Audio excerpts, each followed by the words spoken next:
देखिए तो क्वेश्चन है, एक लंबवृत्तीय बेलन की आधार की त्रिज्या 14 सेंटीमीटर तथा ऊंचाई 30 सेंटीमीटर, तो बेलन की वक्र पृष्ठ के क्षेत्रफल, संपूर्ण पृष्ठ के क्षेत्रफल तथा आयतन निकालना है। तो बेलन तो सब आदमी देखा ही होगा, घर में सिलेंडर जो होता है जिस पे खाना बनता है, वो सिलेंडर भी वो उसी प्रकार उसी के आकार का सिलेंडर होता है, वही सिलेंडर का ये क्वेश्चन है। तो सिलेंडर जो है इसका फिगर बना देते हैं यहाँ पे।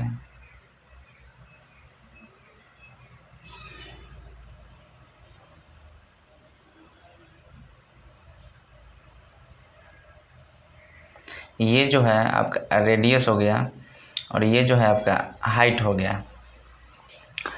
तो ये जो बेस में है, ये जो दिख रहा है ये वाला, ये एक सर्किल है, ऊपर में भी एक सर्किल रहता है। तो देखिए इसका निकालना है वक्र पृष्ठ का क्षेत्रफल। तो सबसे पहले वक्र पृष्ठ के क्षेत्रफल कहने का मतलब कि लेटरल सरफेस एरिया LSA, या इसी को बोला जाता है कर्व सरफेस एरिया CSA। इसका फार्मूला हिंदी में इसको वक्र पृष्ठ का क्षेत्रफल बोलते हैं। इसका फार्मूला है 2πr/h। तो इसमें 2 × पाई का मान कितना 22/7 लेंगे, और r का मान रेडियस त्रिज्या का मान दिया है 14 यहाँ रख देंगे, और h का मान ऊंचाई। तो h माने हाइट, h से हाइट होता है HEIGHT, r से रेडियस होता है, रेडियस मतलब त्रिज्या, और हाइट माने ऊंचाई। तो ऊंचाई का मान कितना है 30 है, रख दीजिए। 7 दूनी के 14, 22 दूना के 44, 44 दूना के 88, 88 में 30 से गुना करिए तो कितना आएगा, 0 के 0 उतार दीजिए, 3 × 24 के 4 हासिल 2, 3 × 24 और 2 26। ये आपका आंसर हो गया। अब दूसरा सवाल है उसमें कि संपूर्ण पृष्ठ का क्षेत्रफल। तो ये केवल निकला है वक्र पृष्ठ का क्षेत्रफल, केवल वक्र पृष्ठ का क्षेत्रफल ये वाला जो है इसका निकला है। सिलेंडर जो रहता है पूरा चारों तरफ से गोल रहता है ना सिलेंडर, तो उसका निकला है। अब संपूर्ण पृष्ठ के क्षेत्रफल लेकिन नीचे के पेंदी का और ऊपर का भी जो है उसका सरफेस, टोटल सरफेस का निकाल लेना है।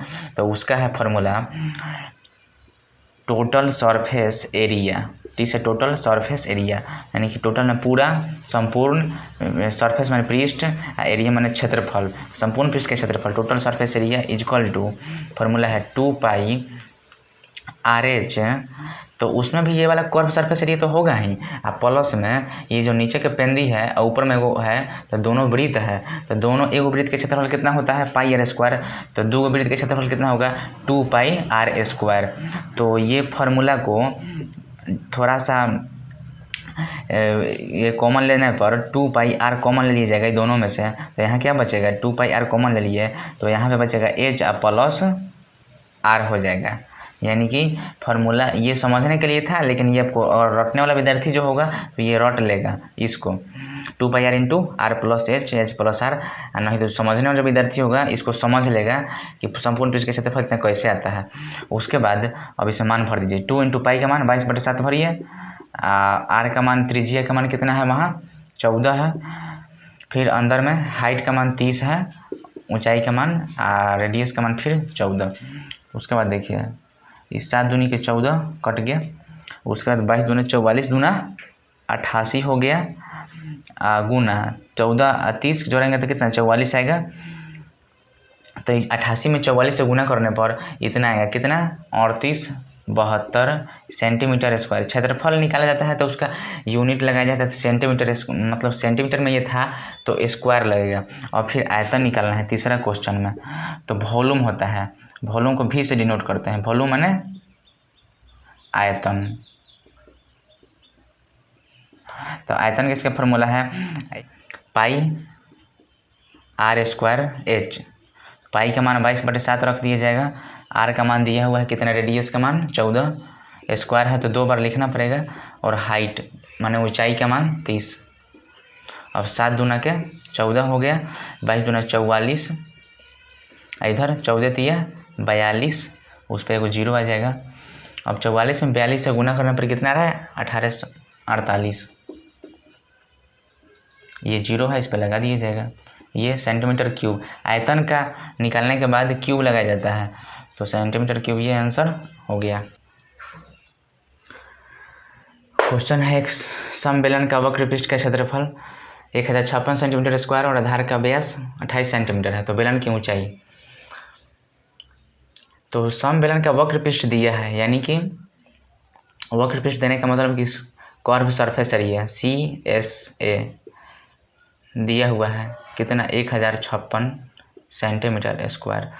तो कर्व सरफेस एरिया का फॉर्मूला क्या होता है, 2πRh इक्वल टू 1056।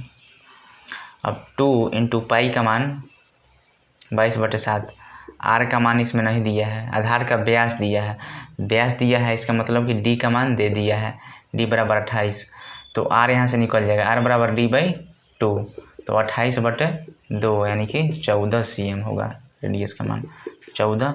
और H निकालना है तो H को H ही रखेंगे और इधर ये, और उसके बाद 7 दूना के 14 कट गया, 7 दूना के 14 कट गया, फिर 2 से ये 528, फिर 2 से 2 दूना 4, 2 छक 12 और 2 चौके 8, फिर अब 22 से काटना है, तो 22 से कम 22, 4 बचेगा, 22 दूना 44, तो H का मान कितना 12 आ गया सेंटीमीटर, ये आंसर हो गया।